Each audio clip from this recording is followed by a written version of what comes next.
Did you know that the way you carry yourself after 50 determines whether people see you as invisible or magnetic? It's not about wrinkles or gray hair. It's about presence, confidence, and energy. Most men don't realize this, and as a result, they fade into the background of their own lives. But what if I told you that one simple shift could change everything? Stay with me, because by the end of this, you'll discover the one change that will redefine how people see you forever. Meet Paulo, a man who once had fire in his eyes, but over time life became a routine. Each morning was the same: warm coffee, an empty chair across the table, and a silence that grew heavier with time. He didn't even notice how the world had stopped noticing him, until one day something changed. A moment, a meeting that flipped his entire perspective. And that's when everything began to shift. Paulo's life had become predictable, safe, but somewhere along the way that safety turned into stagnation. He followed the same morning routine, wore the same clothes, and took the same walk through the neighborhood. The faces he passed barely acknowledged him, and after a while, he stopped expecting them to. At first, it didn't bother him. He convinced himself that routine was good, that predictability brought comfort. But as the days blended together, that comfort started feeling like a cage. He wasn't unhappy exactly. He just wasn't anything. Life was happening around him, but not to him. It wasn't just the routine. It was the way he felt inside, the energy he once had, the confidence, the curiosity for life had all dulled. He avoided mirrors because he didn't want to see what time had done to him. His posture had changed, shoulders slightly hunched, movements slower, his presence shrinking. He didn't command attention anymore, not because of age, but because he carried himself like a man who had already decided his best years were behind him. He didn't even realize it was happening. It wasn't like some switch flipped overnight. It was gradual, a slow fade. First, he stopped making plans, preferring the predictability of home. Then social invitations became fewer, and he told himself he didn't mind. Eventually, even the way people looked at him changed, or maybe they just stopped looking. And the worst part, he accepted it. Maybe this was just what happened when you got older. Maybe excitement, connection, and attraction were things for younger men. That's what he told himself. That's what made it easier to accept the slow fade into the background. But deep down, he felt a whisper of frustration, a tiny nagging voice that said, "This isn't it. This isn't all there is." He ignored it at first, pushed it aside, but that voice didn't go away. And then, one ordinary afternoon, Paulo met Clara. She was vibrant, engaging, and full of life, not just in the way she spoke, but in how she carried herself. Paulo noticed that people seemed drawn to her energy, but what shocked him the most, she noticed him. It had been a long time since someone really looked at him, acknowledged him in a way that made him feel seen. And it wasn't pity or politeness. It was curiosity, interest. Like she knew something about him that he didn't yet see himself. She wasn't some young woman looking for attention. She was confident, intelligent, and comfortable in her own skin. She had a presence that turned heads. Not because she demanded attention, but because she carried herself like she belonged wherever she was. Paulo watched how she interacted with the world, how she listened intently, how she made others feel seen. And for the first time in a long time, he felt a spark of something different. The way you see yourself determines how the world sees you, she told him one evening over coffee. Paulo laughed it off, brushing it aside as some feel-good nonsense. But Clara wasn't joking. She leaned in slightly, her gaze steady. If you walked into a room full of strangers right now, what would they notice first? Your age or your presence? The question hung in the air between them. Paolo opened his mouth to answer, hesitated. He had never thought about it like that before. Would they see an older man, someone fading into the background? Or would they see something else, something more? It made him think hard, and for the first time he realized that he had let himself disappear, not because of his age, but because of how he carried himself. He had been walking, talking, and existing like a man who had already accepted that his prime was behind him. And Clara saw right through it. "You don't need to be younger," she said, tilting her head slightly. "You need to be more alive." That one sentence hit him like a lightning bolt, because deep down he knew she was right. He had been moving through life like a man who had already decided his best years were behind him. And that belief had shaped everything, the way he spoke, the way he walked, the way others responded to him. And so, for the first time in years, Paolo was willing to listen. Paolo didn't wake up the next day as a different man. Change wasn't instant, but he started small. At first, the changes felt almost insignificant. But Clara had told him something that stuck with him. Every small change sends a signal to yourself and to the world about who you are becoming. So he listened. He adjusted. And with each small step, something inside him started to awaken, posture and presence. He straightened his back. It felt strange at first, almost forced. But then he noticed something when he carried himself differently. People responded differently.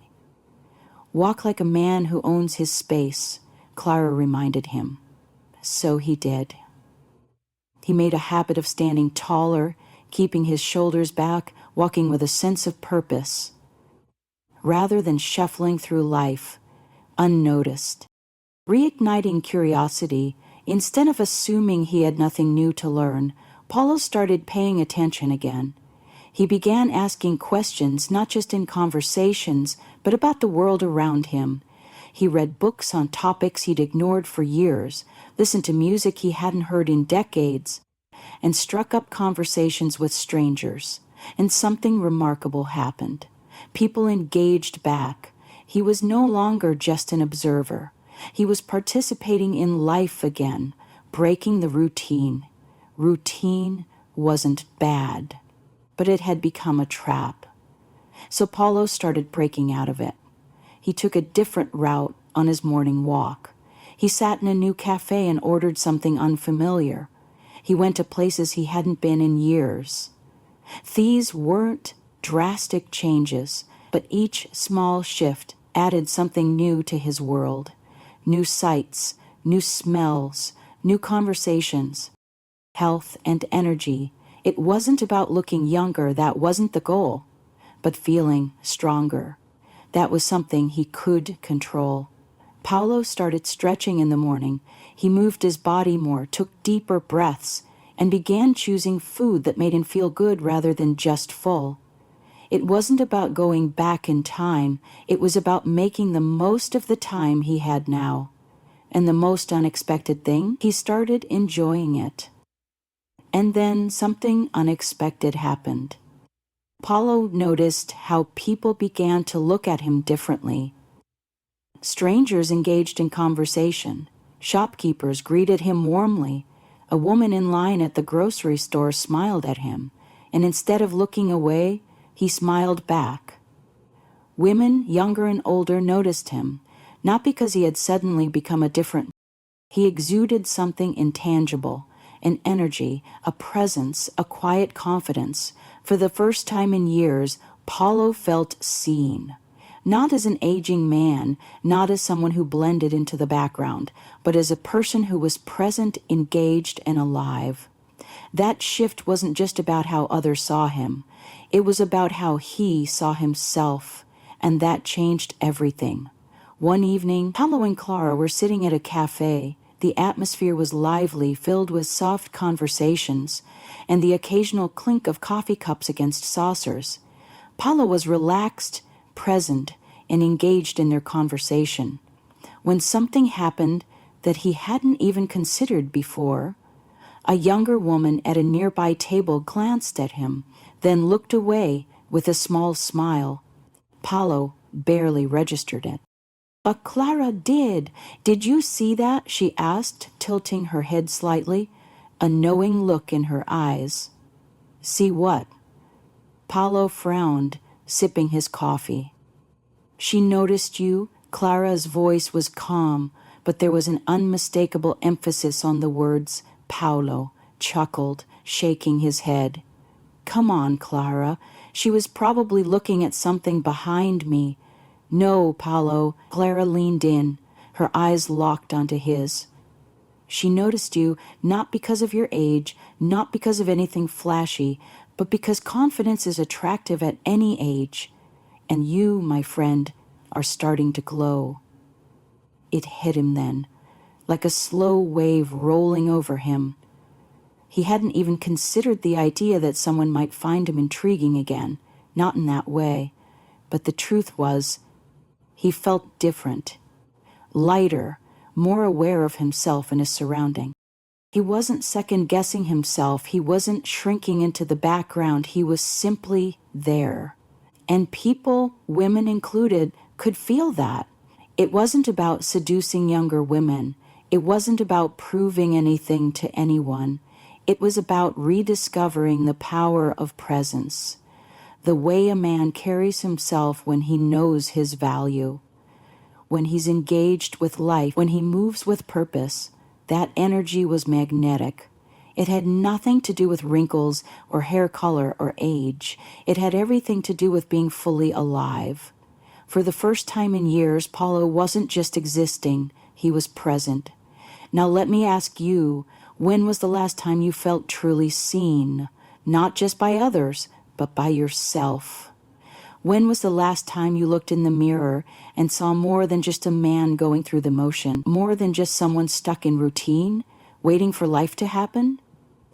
Because here's the truth. Life isn't waiting for you.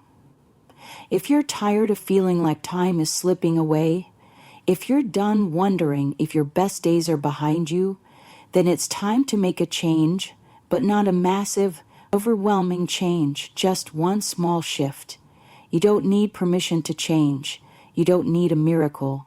You don't need someone else to tell you it's okay to start living again. The only thing you need is a choice.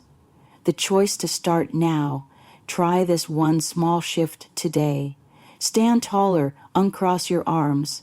Make eye contact when you speak.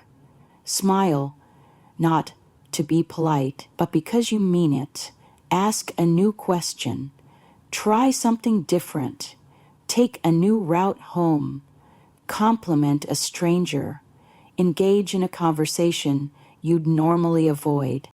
Do something, anything, that disrupts the routine, and then just watch what happens. Because the moment you decide to stop moving through life unnoticed, the world will start to notice you again. You might feel a little ridiculous at first. That's okay. Change always feels strange in the beginning, but here's what you'll find. People will respond to you differently. The energy you give off will shift. And the best part, you will feel it.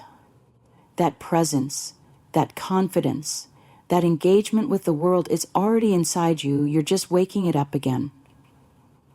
So here's what I want you to do. If this message speaks to you, drop a comment below. Tell me, what's one small shift you can make today? Something simple, something real. Let's start a conversation, because conversations lead to action, and action leads to transformation. And if you found value in this message, give this video a thumbs up. Share it with someone who needs to hear this, because the more we share, the more we inspire. And the more we inspire, the more lives we change, starting with our own, because the world still wants to see you. You just have to step forward.